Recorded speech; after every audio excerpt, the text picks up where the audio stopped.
The conference room fell silent when I walked in. A woman in fatigues, the only one without rank on her collar. The Admiral glanced up, smirked, and said, "You're the new recruit they sent us?" I didn't answer, not until the loudspeaker crackled, and a single call sign rolled through the speakers like, "Thunder! Reaper 0. Mission confirmed." The Admiral's smile vanished, because every SEAL in that room knew what that name meant, and that it didn't belong to a recruit. It belonged to the ghost who saved their lives 3 years ago. The room smelled of coffee, gun oil, and arrogance. It wasn't the kind of place outsiders were welcomed, let alone someone like her, a quiet woman in standard fatigues, no insignia, no visible rank. The massive conference table was ringed with SEAL officers, their sleeves rolled, laughter echoing as they swapped deployment stories. When she stepped through the door, the laughter dimmed, then shifted. A few smirks, a few knowing glances. The Admiral, a broad man with weathered features and cold eyes, looked up from his folder. "You're the new analyst they sent us?" His tone balanced somewhere between annoyance and amusement. She didn't answer right away. She just closed the door gently behind her, walked to the empty seat at the far end, and set a black folder on the table. The cover bore no name, only a small white stamp, classified Level Omega. The Admiral raised a brow. "That's cute. You come dressed like a soldier and bring us bedtime stories." Laughter rippled around the room. She remained calm, her voice even. "I was told this meeting concerned Operation Scythe." The laughter stopped. The Admiral's eyes narrowed. "Who told you that name?" Her gloved fingers opened the folder, revealing mission reports, tactical maps, and field transcripts, all marked confidential, Sigma access only. At the top of every page was a signature, crisp and unmistakable. Reaper. Zero. The Admiral froze, the color draining from his face. Across the table, one of the younger SEALs frowned. "Wait, Reaper 0? That's a ghost story. That unit doesn't exist." She met his gaze steadily. "It did." The Admiral forced a laugh to recover. "Lady, whoever sent you here is playing games. Operation Scythe was wiped after the Cairo incident. Everyone on that team was dead." She finished for him quietly. He stared at her, eyes narrowing again. "That's right." For a moment, no one spoke. Then she pushed one of the photos across the table. A grainy satellite still showing a burning convoy in the desert, debris scattered, bodies half buried in sand. "I was there," she said. "I buried them." A heavy silence fell. Chairs creaked. The only sound was the low hum of the overhead projector. The Admiral leaned back, suddenly cautious. "All right, I don't know who you think you are, but you don't walk into a SEAL briefing room throwing ghosts on the table. You've got 1 minute to explain what you're doing here." She met his stare without flinching. "I'm here because your current operation, the one you think is routine surveillance, has already been compromised. The people behind it aren't insurgents. They're remnants of Scythe's opposition, the same network I dismantled 3 years ago." The Admiral scoffed. "And how the hell would you know that?" She leaned forward, tapping a finger against the mission log. "Because I wrote this plan. Every move they're making, every radio frequency, every fallback pattern, came from my old playbook." The Admiral's smirk returned, though weaker now. "So what are you saying? That you're Reaper 0? She didn't answer. Not directly. Instead, she reached into her pocket and placed a small silver badge on the table. Half burned, the edges warped by heat. The emblem was unmistakable, a Reaper's mask over a black 0. For the first time, the Admiral didn't have a comeback. The room was silent. Then, from the intercom above the door, a voice crackled through the static. "Command alert. Incoming transmission. Classified channel. Scythe frequency." The Admiral blinked. That channel's been dead for years, but the voice continued, distorted yet clear. "Reaper 0. Mission confirmed. Stand by." Every SEAL in the room turned to look at her. She just sat there, calm as stone, eyes fixed on the speaker, as if she'd been expecting it all along. Every soldier in that room had heard the name, whispered on bases, muttered over campfires, passed down like a warning. But no one truly believed Reaper 0 existed, Until now. The Admiral's stare lingered on her badge. The blackened crest, the mark every Black Ops operator feared and respected. He'd seen it once before, years ago, sealed in a classified after-action report. The kind of file generals signed in silence. He cleared his throat, forcing his voice steady. That name died with Operation Scythe. Whoever you are, you're playing a dangerous game. She met his gaze evenly. No, Admiral. I was the game. 3 years earlier, the Scythe era. Back then, Reaper Zero wasn't a myth. She was the unseen hand behind missions that never made the news. The shadow that slipped into enemy compounds and erased entire command chains before dawn.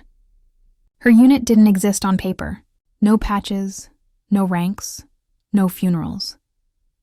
They answered to no one except a single encrypted voice from command. Reaper, you know the objective. You know the price. In the field, she was efficient, surgical. Her call sign came from a single mission that still haunted those who survived it. A hostile warlord had captured 12 U.S. operators. Negotiations failed. Drone strikes were denied. When she got the green light, she didn't wait for backup. She went in alone. When the extraction team arrived at dawn, the camp was silent. Every guard was down, precise headshots, no missed rounds.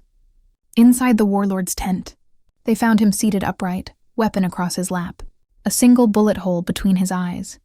Etched into the table beside him were 2 words burned into the wood with a combat knife. Reaper. 0 after that.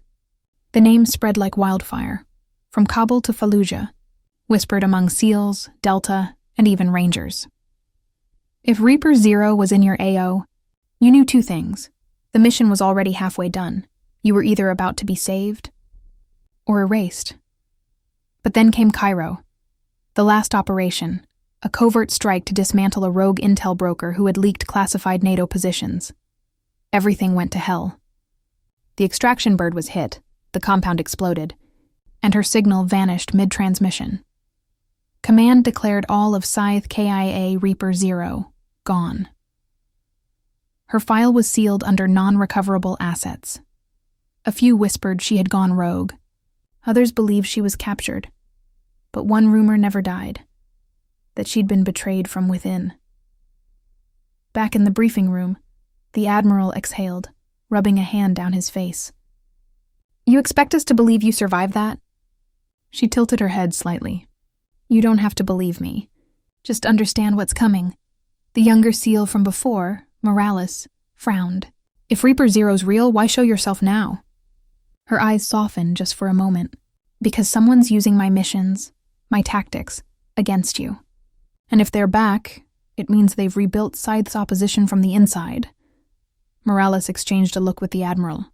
That's impossible. We wiped them out. She nodded slowly. That's what I thought too. The Admiral folded his arms. You're saying there's a traitor? She leaned forward, voice dropping to a whisper. Not a traitor, Admiral. A survivor. One of mine. The room went still again. For a moment, the weight of her words settled like lead. Show me your rosters, she said quietly. Because if they're back, it's not just a mission. It's personal. The Admiral hesitated, but something in her eyes, cold, certain, haunted, told him she wasn't bluffing. He gave a nod toward his aide. Pull the files. All of them. As the screens flickered to life, she glanced up toward the intercom again. That voice, that coded message that called her by name, still echoed in her mind. Reaper Zero. Mission confirmed. She whispered to herself, almost too quietly to hear. They shouldn't have said that name. The digital screens hummed to life, bathing the darkened briefing room in pale blue light. Rows of encrypted data scrolled across the monitors.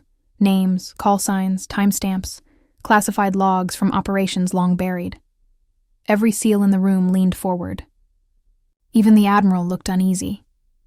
She stood motionless at the end of the table, her shadow stretched across the floor like a scar. On one screen, the Scythe insignia flashed, a skeletal hand gripping a blade, and beneath it, a mission file labeled Echo Descent. The Admiral frowned. That op was terminated before deployment. What the hell is this doing here? Her jaw tightened. It wasn't terminated. It was hijacked. He looked up sharply. By who? She took a slow breath, her eyes never leaving the screen.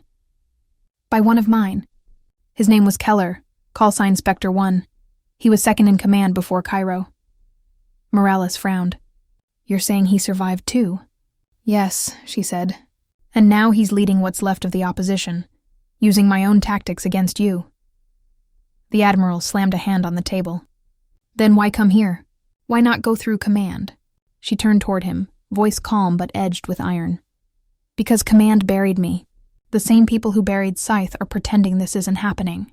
You're the only one still in position to stop him. But you're walking blind.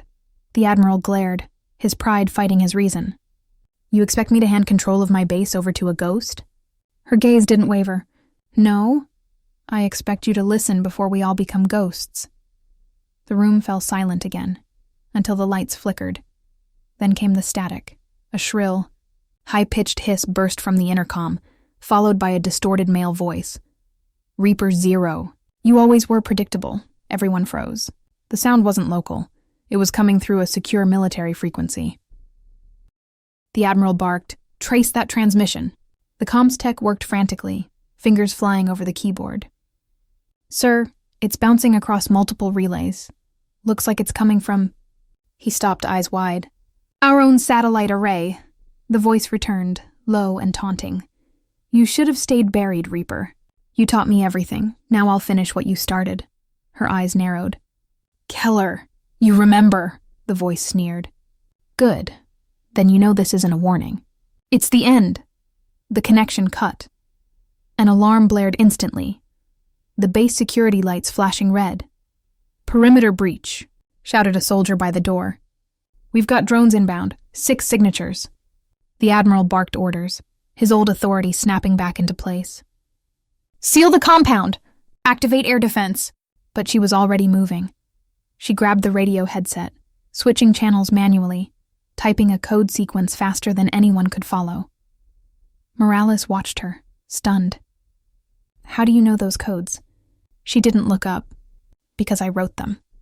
Her voice was steady, but her mind was racing. Keller wasn't bluffing. The transmission was a signal.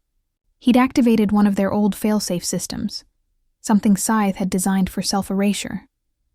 If he triggered it fully, the base wouldn't just fall. Every classified system within 100 miles would fry.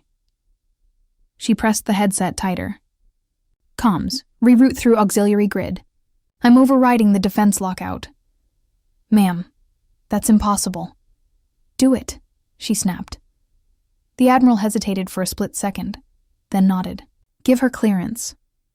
The holographic map bloomed to life, 6 red markers converging on their position. She recognized the flight paths instantly. Keller's using our drone network, she said. He's turned them against us. Morales swallowed. Then what's the plan? Her voice hardened. The same as Cairo. We fight fire with fire. She stepped up to the central console, fingers flying as she typed in a new command, override, authorization, Reaper, 0 status, active. The entire room froze. The Admiral's gaze met hers. Disbelief. Then realization, you still have access. She nodded once. I never lost it. And as the red dots neared the perimeter, the SEALs braced for impact, unaware that the woman they had mocked minutes ago was the only reason they might live through the next 10. The base trembled under the first blast. Alarms screamed, dust raining from the ceiling. SEALs scrambled for weapons and positions as the command screens flickered with static. Drones 1 and 2 hit the south wall. Morales shouted over the chaos. They're kamikaze types, detonation payloads. The Admiral barked orders, but his words were drowned in the roar of a second explosion. Through the haze and flashing red lights, she moved with purpose, calm, calculated. Her headset buzzed with encrypted chatter, not panic, but precision. She was already inside the system, working faster than the techs could even process. Who the hell is she? One of them whispered. The Admiral finally snapped. That's what I've been trying to figure out. She didn't answer. Instead, she entered a string of codes, ones that hadn't been used since Scythe was active. The room fell into a tense silence as the main monitor split into grids, each one showing a drone's visual feed. The Admiral's voice dropped to a near whisper. "That's our surveillance network." She glanced back at him. "Correction was ours. Keller hijacked it when Command disbanded us. But he forgot something." "Forgot what?" "That I built the back door." Her fingers flew over the keyboard. Line after line of old code reappeared. Command syntax so obsolete no one else in the room recognized it. But she did. Every symbol, every sequence was muscle memory.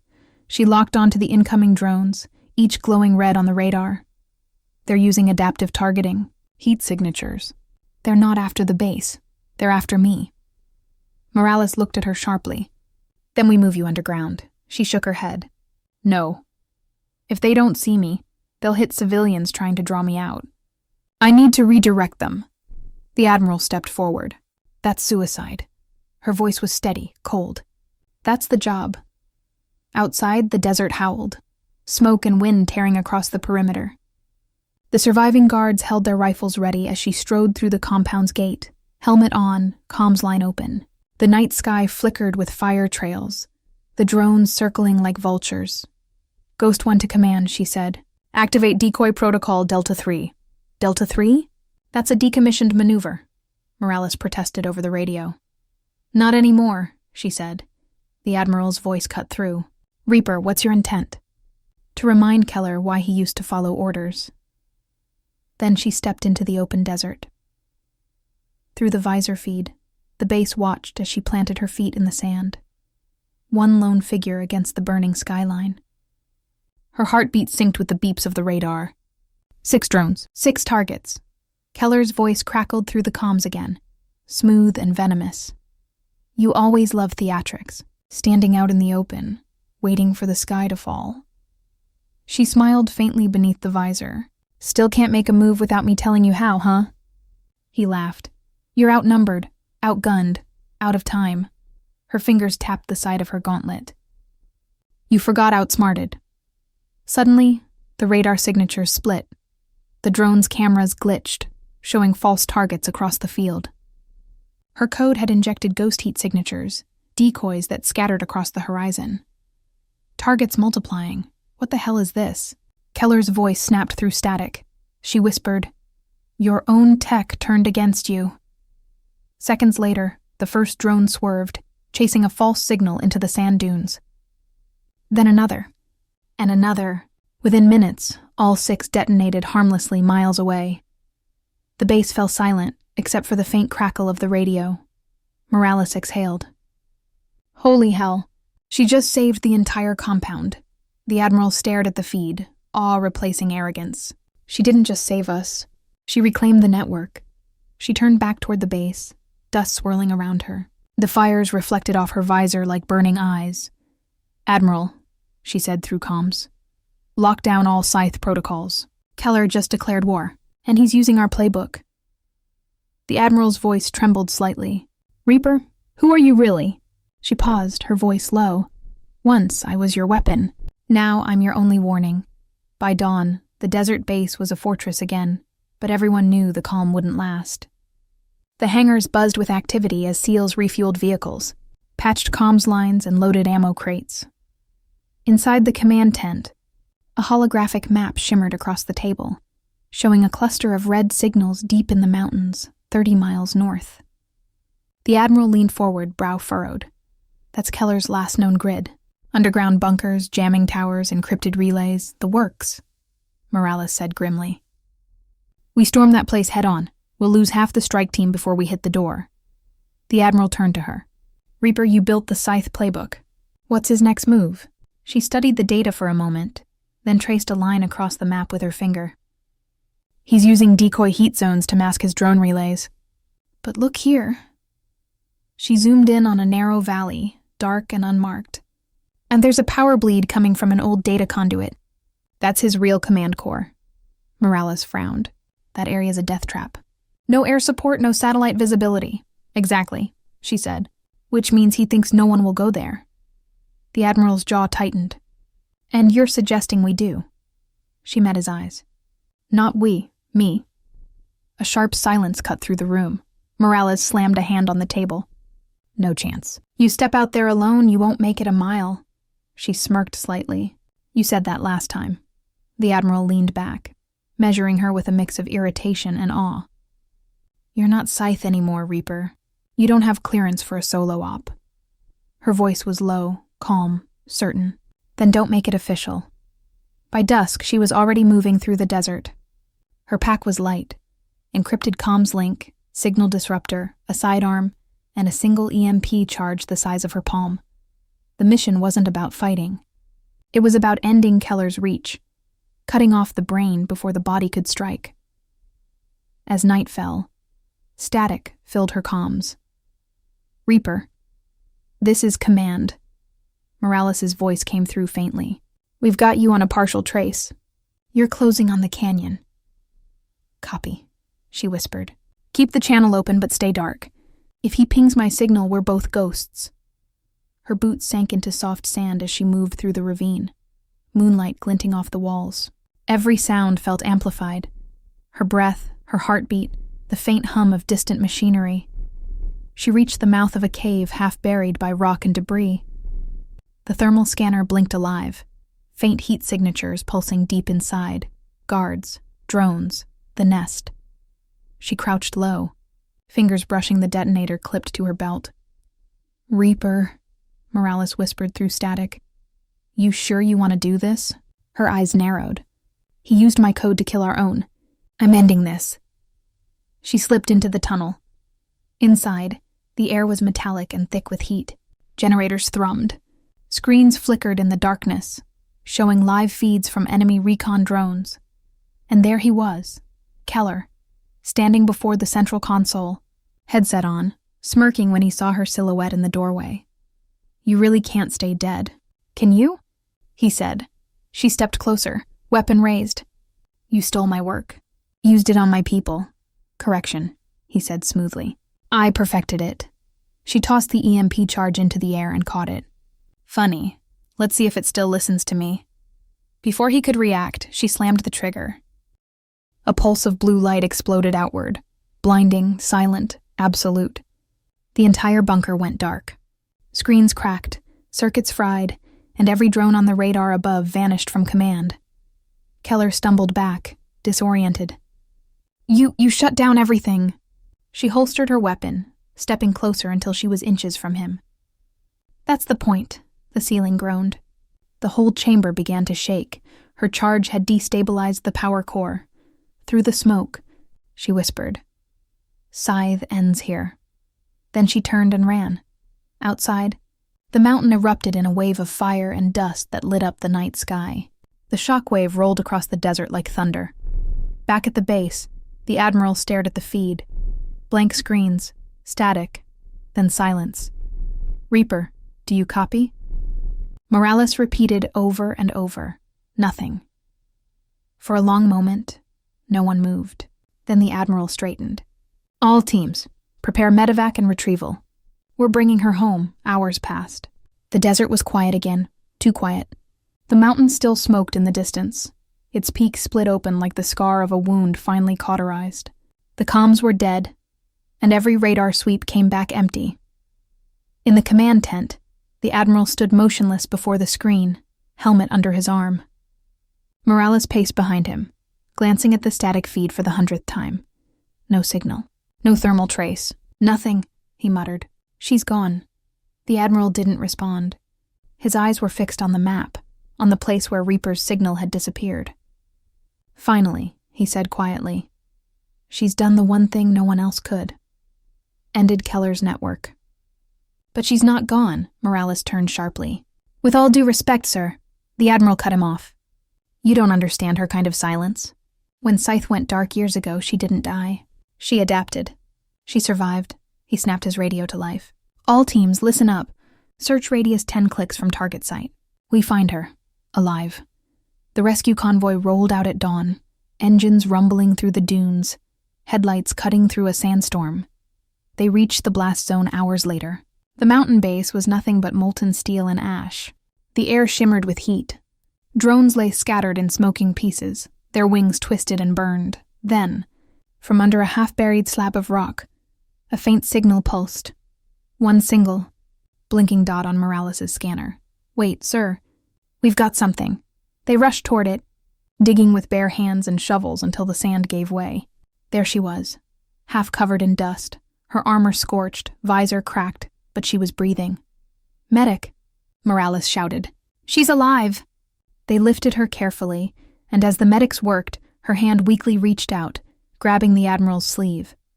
Her voice was hoarse, almost a whisper. Is Keller gone? The Admiral nodded. Completely. Her lips twitched, a faint, exhausted smile. Then it's over. She lost consciousness before they could answer. 3 days later, the entire base stood at attention. Rows of SEALs and Marines lined the runway under the morning sun. The hum of helicopters faded as she stepped out, bandaged, pale, but standing tall. The Admiral approached her slowly. For a man who never showed emotion, there was something different in his eyes now, a quiet respect. He saluted. Welcome home, Reaper, she blinked, surprised. You're saluting me now? He smiled faintly. You earned it. Around them, whispers rippled through the formation. Soldiers who once doubted her now stood straighter, eyes following her like she was something between legend and myth. Morales handed her a small metal case, her old unit patch, restored and gleaming in the sunlight, a black scythe crossing through a silver wing. She traced it with her thumb, then pinned it back on her uniform. Didn't think I'd wear this again. The Admiral stepped closer. The thing about ghosts, Reaper, they always come back when they're needed most. That night, she stood alone at the edge of the airfield, watching the horizon where the mountains still smoldered faintly. The desert wind tugged at her hair, carrying the smell of dust and oil. Behind her, footsteps crunched softly. Morales joined her, hands in his pockets. You really think it's over? He asked quietly. She looked at the horizon, calm but alert. War's end. But ghosts like Keller, they leave echoes, and someone's got to listen for them. Morales smirked. Guess that's you. She turned slightly, her expression unreadable. Maybe. Or maybe it's the next one we train. When she walked away, the radio tower flickered to life. Across the command network, a single transmission echoed. Her old call sign, Reaper 0, active. The base fell silent for a heartbeat. Then cheers erupted, echoing through the desert like thunder. She didn't turn back. She didn't need to. The name that once brought fear now carried pride. The woman once branded a liability was now the SEAL's living legend. And somewhere in the storm of dust and dawn, her voice faded into the wind. Mission complete.